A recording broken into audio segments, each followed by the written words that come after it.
Everyone's SDS SuperCoach providing SuperCoach content for you. I'm here to present a team update, a January team update. Apologies about the delay with some of my videos. It's probably been about 3 weeks since I've last done one, but that is okay. We're really going to get into the swing of things now that it's under 50 days until round zero, which is super exciting as we now are going to talk about the team that I've currently got. It's been about nearly a month since my last team update. Sorry, it's pretty hot in here. Um, it's been about a month since my last team update, so I think it is time to show you what I've currently got. And I feel like it's a little bit out there compared to some of the others, but I think this year, more than I can remember, it's just the amount of value across the board of selecting a side where it's actually a struggle to find 600 plus K blokes that you fall in love with. And I've only currently got two in my side, two 600K blokes. There's one that I'm very confident for all the way through the preseason, unless any setbacks, that I will be starting. And there's one in the midfield that I think is a bit overpriced still, but I think there's still a bit of upside in the price tag. So let's get straight into it. Make sure before I start, make sure you like and subscribe. I really appreciate all the support that comes through. So I really appreciate the Supercoach community. So yeah, let's get into it. And any comments down below, you're more than welcome because this is going to be a bit of a wacky team that I've got at the minute. I've got a screenshot of it right here on my phone, so let's get into it. So day one of the only 600K plus blokes I've got here is Harry Sheezel. So we haven't heard anything concerning. We sort of know what's going on here with Sheezel. He'll be playing midfield, and as a defender, probably the last year as a defender, we'll have him in this game. There's a lot of shades of the Nick Dacos pick here.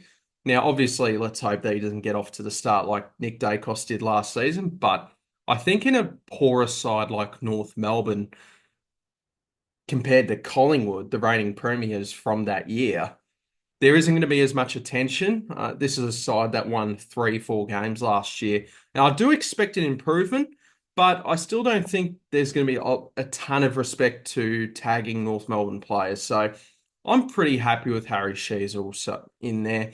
And he's the only 600K plus bloke that I'm fairly confident that I will be starting this season. And we're in January, so there's still a lot of water to go under the bridge, as the great man Supercoach with DR says. Colby McKercher, his teammate, I've got at D2 currently, which I can understand why people have their reservations, but I do think around the ground he will be able to accumulate the ball because he's already one of North Melbourne's best users with the ball. So I do believe that it's not purely going to be wing. I do think he'll chop out a bit with Caleb Daniel at half back at some points during the game. I think he offers a different element to Caleb Daniel as an outlet into defence with that long left kick. So I still am a believer in Colby McKercher. There are some slight concerns with what I'm hearing, but if he can snag potential half-back spot, I'm hearing he's also moving into the CBAs in match sims, then that's a really positive sign. And for the time being, I really want to start him at this stage. And until I hear too many concerning reports about McKercher, I'm going to stick the faith with him. Now, I'm going to put Jaden Short here at D3 for the time being because with Dan Rioli gone for, without the bye, I know we all fall into the hype of Jaden Short over the preseason, but I do think there's a bit of merit to it. The previous 4 years, he averaged 98. Last season, he averaged 82. Now, you get rid of Rioli, and he becomes the main guy off halfback along with Nick Vlausten, but some of Dan Rioli's kicks are going to go to him. And I think there's a bit of meat on the bone with this pick here. And if he can have a healthy preseason, I could see myself going forward with this pick. I do find him very intriguing. Not as a probably not as a keeper, but certainly a guy that can make a bit of money and has a bit of meat on the bone with his price tag. We go with Matty Roberts here from the Swans. Now, I know a lot of people are going with Callum Mills. At this stage, I do prefer Matthew Roberts purely because Dean Cox really does love him. He's going to move the ball off half back along with Nick Blakey. I think the role has more appeal to me with Roberts compared to a Callum Mills. So I am happy to pay the extra 80,000 to get to Roberts. I haven't heard anything concerning at the minute in preseason reports. So I am currently going with Roberts, but we're in January. So this is all fluid at this stage. Well, most of it. We're going to head into D5. I'm going to go with Kadeem Coleman. Until I hear any idea on whether he's going to play or not, I am going to be picking him. 269,000 for a bloke who was one of Brisbane's best players in the 2023 grand final. If we hear that he is playing round 0, round 1, even if we're lucky to hear that he's playing these preseason community series games, then I think at 269,000, it's really hard to ignore. I know the Zorko factors there where they moved Zorko into defense as soon as Coleman went down because Coleman was going to have Zorko's role. But as I do think they're going to continue with Zorko off half back, as a second distributor at that price, I still really like it. And there's no way to say that he can that Zorko passes the torch over to Coleman at some point during in the early rounds to be that main guy again. He's just got a beautiful left boot on him, where Zorko's more of a attacking little kick sort of. They're different styles of halfback distributors, and I think that comes into play. Similar with like Caleb Daniel and Colby McKercher. I think there's that in it. And then we're going to go with the Saints rookie, Toby Travalia.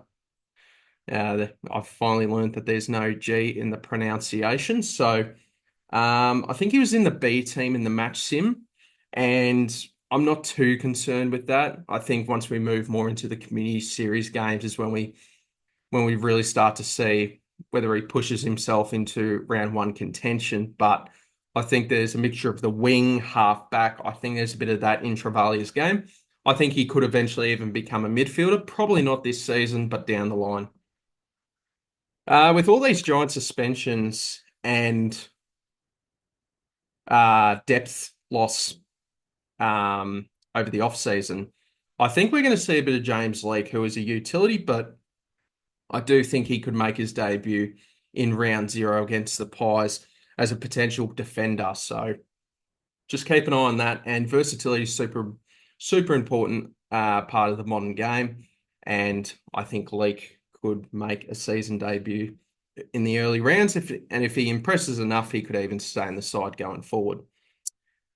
I believe it's Jed Buslinger as D8 for the time being.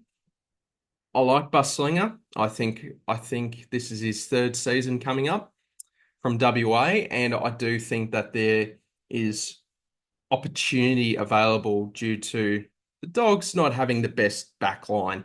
So I do think he could be on track for a debut at this early stage. So I do like the idea of Buslinger, and we know Dogs can usually, as much as we hate Bevo in SuperCoach, he can give us some good rookies.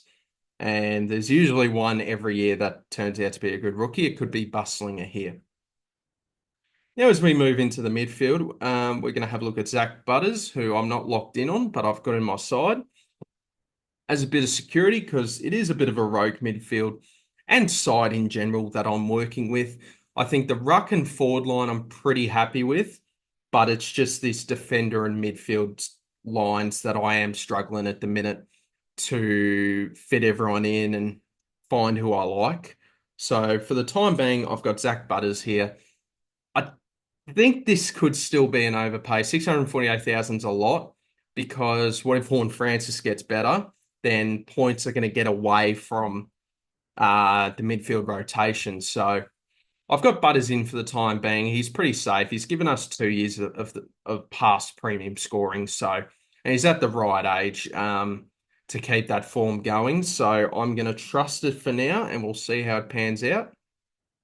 We take a bit of a a bit of a nosedive, and it's a bit of a pod in Hayden Young here, who I know we're all looking out for a Dockers midfielder. I think for the time being, I've landed on Hayden Young as a potential breakout, and I've just got a good feeling about him. I just think I know he's on a massive contract, but I do believe that he could be.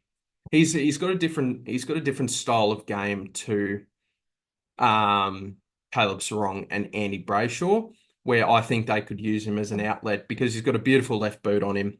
Um, I just, I just have a bit of faith in him. I just do. I think there is 110 potential this season in Hayden Young. He's at the right age, ready to explode. I just think if they can continue with him in the midfield, which I'm pretty sure they will, hopefully he's away from any niggles or whatnot that he had during last season, which I'm sure he will be, as it's a fresh new season. So I've just got a feeling he's ready to go nuts, Hayden Young, and I I know some people have gone Brayshaw and Sarong, and don't worry, they're fallbacks if I fall off of Hayden Young as a pick. But for now, we're going to go with Hayden Young. We've got Will Day here, one of my Hawks boys, my only Hawks boy in here. Um, I just have so much faith in this bloke. If he can have a full run at it over the next couple of months, then I will be very heavily into picking him in my starting side. Now, the question would be the game plan. Does the game plan of Hockball translate to Supercoach? And that is in question. But I do think he's better than this price tag, and he could be a bloke where I think the buy isn't actually too bad because it's the round 4 buy that Hawthorn and Essendon share.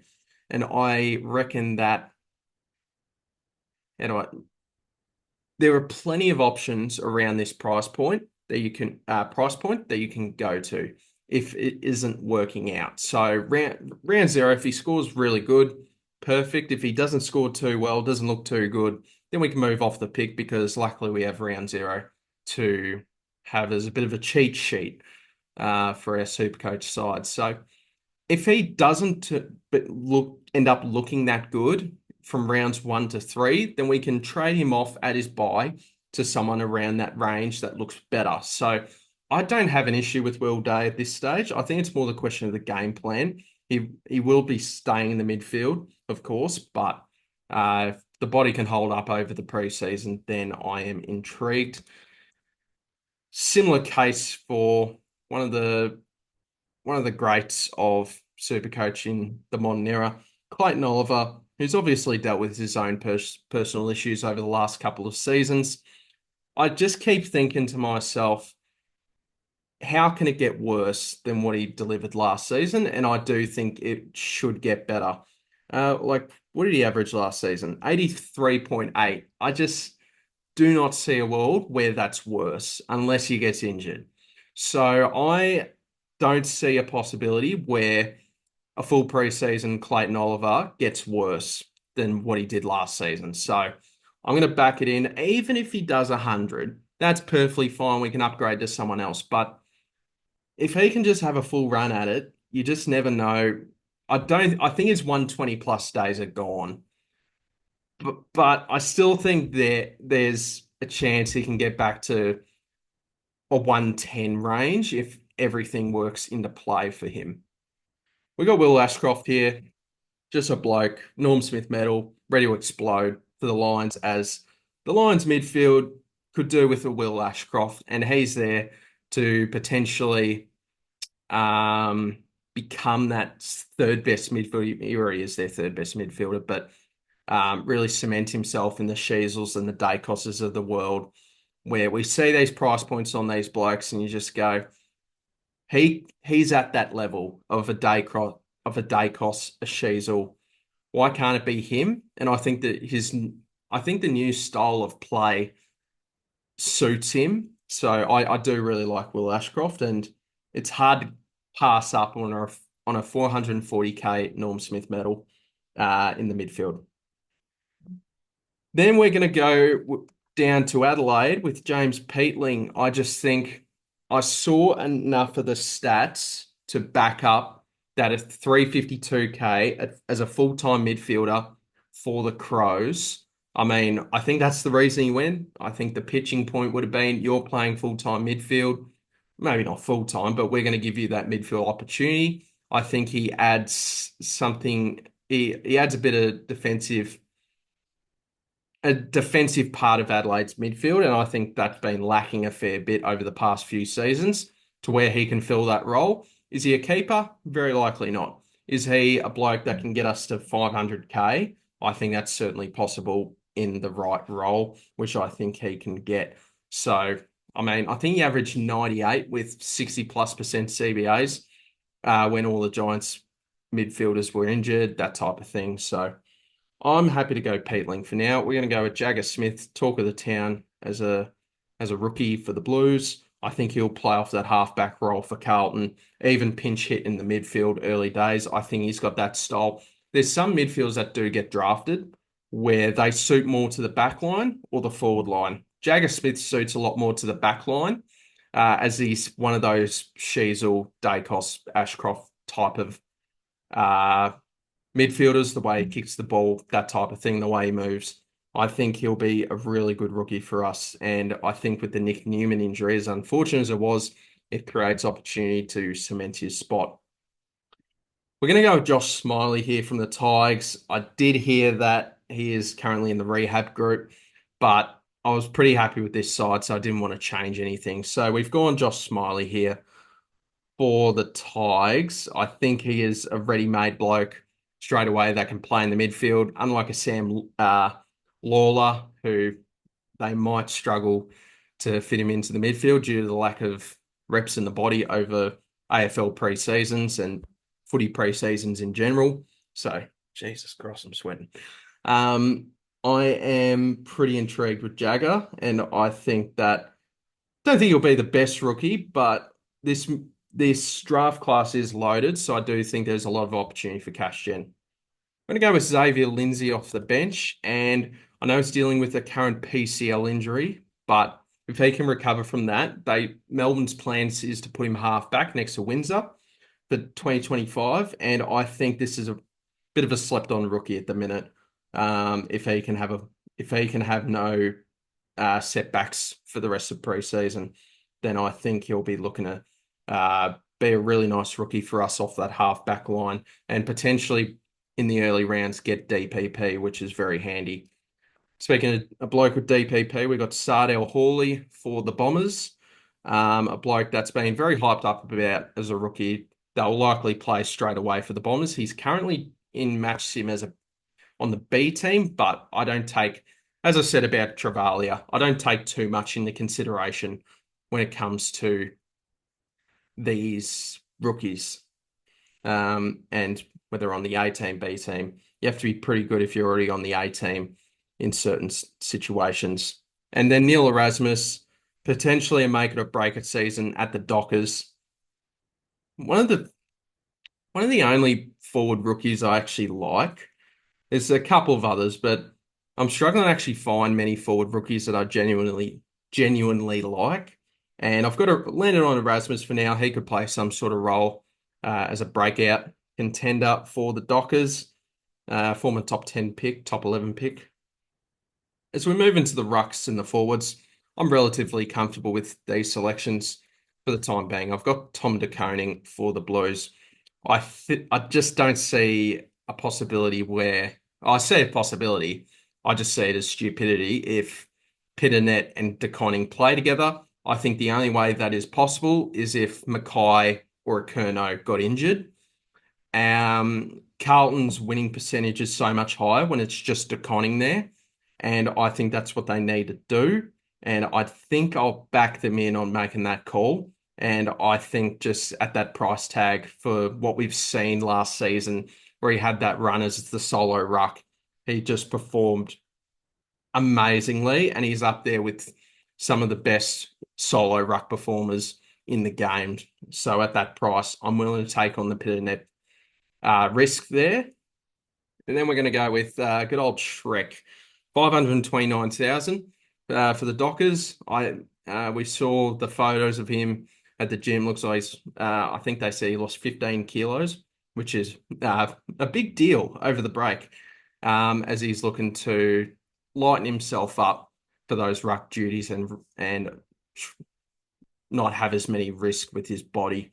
Now, that doesn't mean the injury worries are gone, of course, but it does fill me with confidence on how serious he's taken this preseason. So I'm very happy with these two at this stage, and I'm more than likely to move off Darcy than I am to Conning, but I'm pretty comfortable from the reports I've heard for the time being with these two. Now, here we're going to have Thomas Sims, but this is going to be Harry Boyd when he gets added into the game. He has been signed by the Saints, I believe, but we got Sims here for now. So I'll put Harry Boyd here when he is in the game. As we move into the forward line, you're not going to see anything. Well, this is a very basic forward line, actually. We've got Horn Francis. I don't think it's the run home. The more I've thought about it, he's not the run home pick that people might expect. Now, I do think there is no world where he isn't top six forward unless he's injured. But we got to temper our expectations a bit. I do think there is a chance that this is a breakout year for Horn Francis, but it could affect the others like Zach Butters. Or if it isn't, we could just expect a very similar 100 to 105 average for him. And I do think at 537, a bloke that you don't have to worry about in your forward line all season, I think is worth the price. And then we're going to go with Jack McRae, who is absolutely lining up the track at the Saints as a new midfielder. He adds another element. He's a left footer, and that St Kilda don't really have in their midfield. So I think I'm hearing really good things about him at the Saints. So I'm very content with that. We're going to go with Bailey Smith here. I won't reveal, but I'm hearing a couple of interesting reports about Bailey Smith, but